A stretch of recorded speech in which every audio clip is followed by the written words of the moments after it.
I despise the phrase, all is fair in love and war, because it's just not true.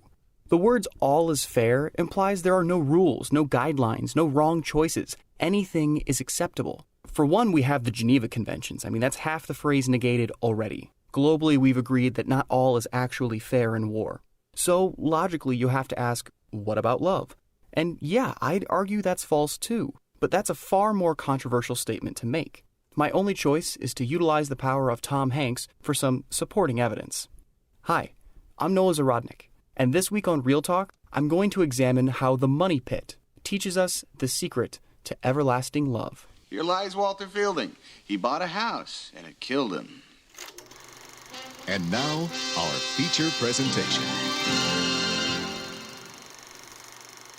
Just a heads up, y'all.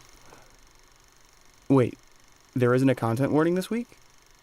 Well, shit, that's wholesome. Let's continue then.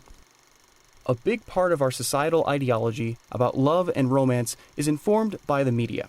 We have an entire genre for stories about people searching for love, and countless subgenres diverting off from it. Romantic dramas, young adult romance, rom-coms, there's a whole lot of love in the movies, but it's far more common to see stories of folks falling in love opposed to folks maintaining their love. As a result, we know more about how to get together, but not necessarily how to stay together, which can lead to some misconceptions about what is or isn't fair in love. For your consideration, I'd like to submit The Money Pit. This slapstick comedy from 1986 is, for my money, one of the most underappreciated films of the last 50 years. It offers an entertaining and enduring approach to the interpersonal issues that are largely ignored by mainstream romance films. How much effort and work it takes to stay in love.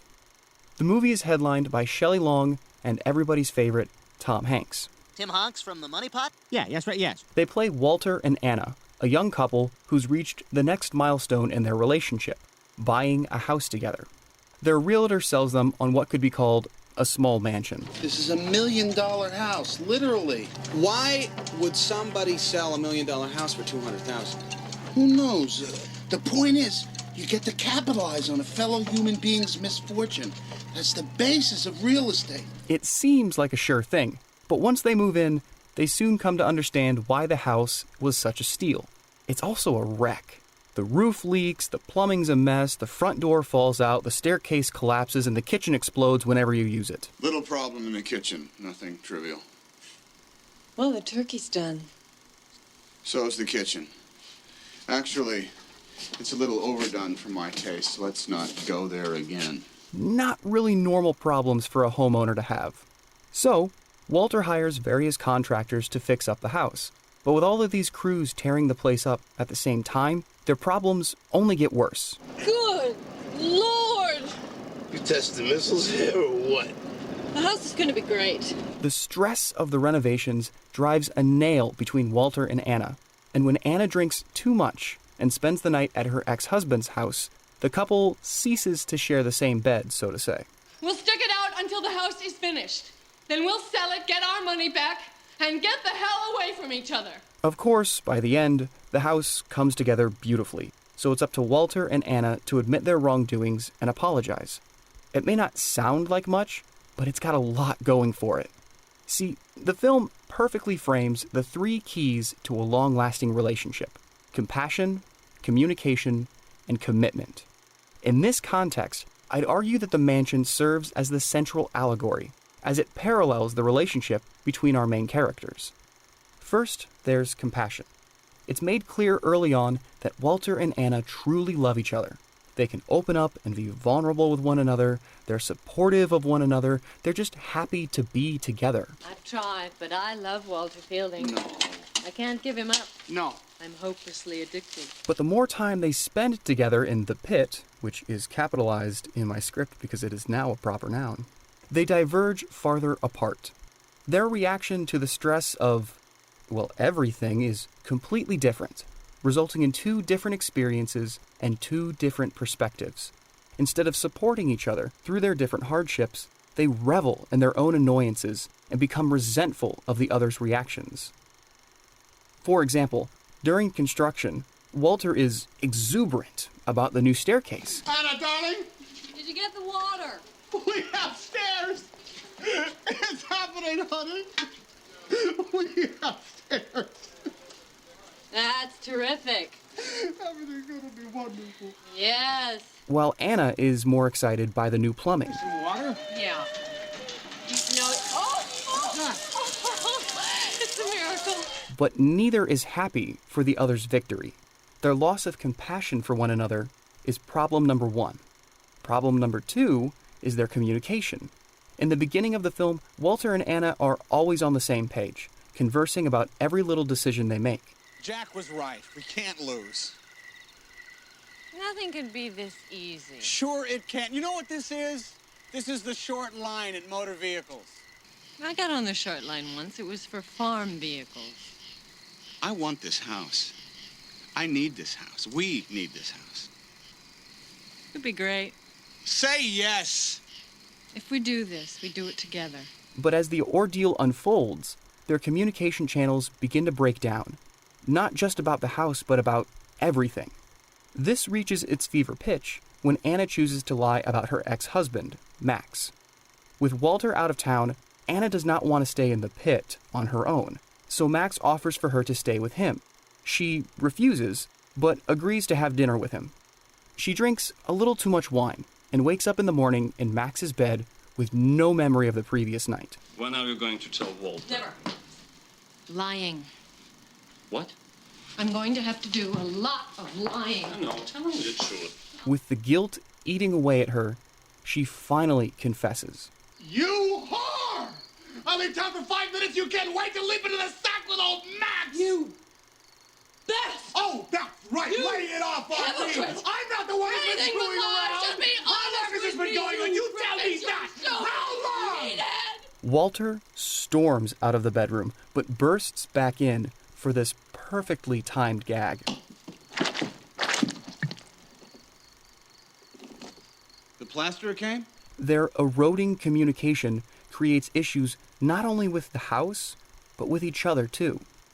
And finally, there's, Commitment. Oh, that. right, commitment. Just like an engagement ring or wedding vows, the house itself is a symbol of commitment between these two.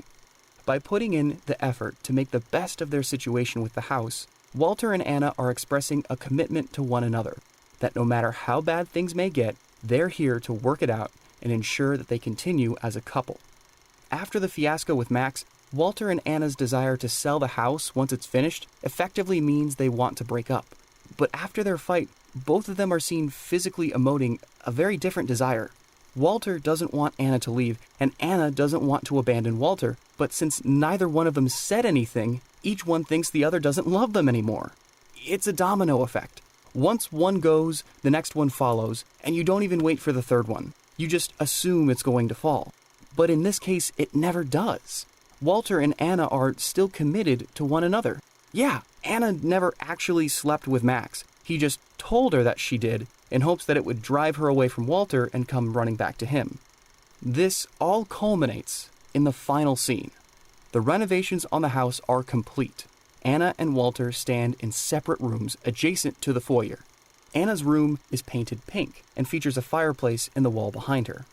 Walter's room, on the other hand, is painted completely white and features a fireplace in the wall behind him. Anna and Walter may be standing in different rooms, but they're reflections of one another.